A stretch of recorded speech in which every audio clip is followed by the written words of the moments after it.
For today's video guys, ayan, magluluto ko ako ng munggo. Munggo yung lulutuin ko ngayon. May gatang munggo. So, ito na yun. Lumambot na yung munggo at ito na, bumili na ako ng gata. Ayan, gagayatin natin yung gata guys. Tapos, bumili na rin ako ng isda para may partner siya. May gulay, may isda. So, solve na ang ating buong araw na ulam. So, ito na, niluluto ko na. Hinugasan ko na ang aking isda para iprito ko habang nagpiprito ako. Hindi mabakante yung oras ko. Habang nagpiprito, ginagayat ko yung mga isasahog ko sa aking gatang munggo. So, ayan guys, ipiprito. Lilinisan muna natin yung isda habang para malinis naman siya. O, ayan. Naubusan ako ng salita. Ang tagal pala nito maghugas. So, ayan na nga. Nilinisan ko na yung isda para ipiprito. Nalagyan ng asin. So, ganyan. So, ayan na. Ilalagay na yung mantika.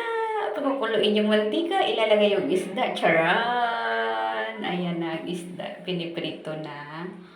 Ayan, lang, no? Para sa atin ng mga nanay na lang yung gawain na ipagsabay-sabay mo na nagpiprito ka habang nagpe-prepare ka ng mga ng gulay. So, habang nagluluto ka, may iba ka pang mga sinasabay bilang content creator, nagbi-video, ganun. Di ba kung sa araw-araw natin ginagawa, guys, baga, nahasa na rin, nakaano na yung araw natin. So, ayun na, luto na yung isda natin.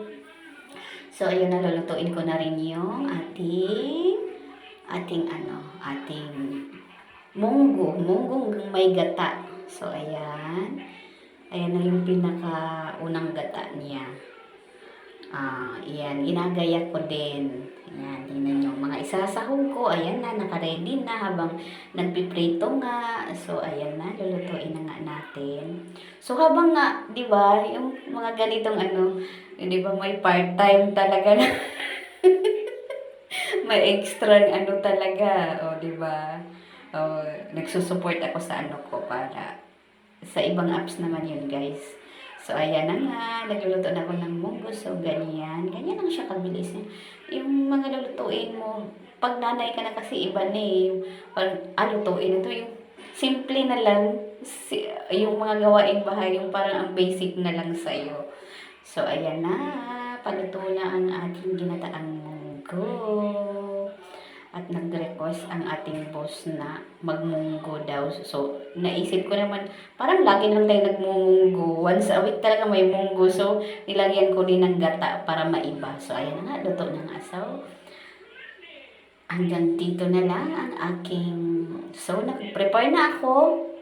Ayan na, kakain na kami.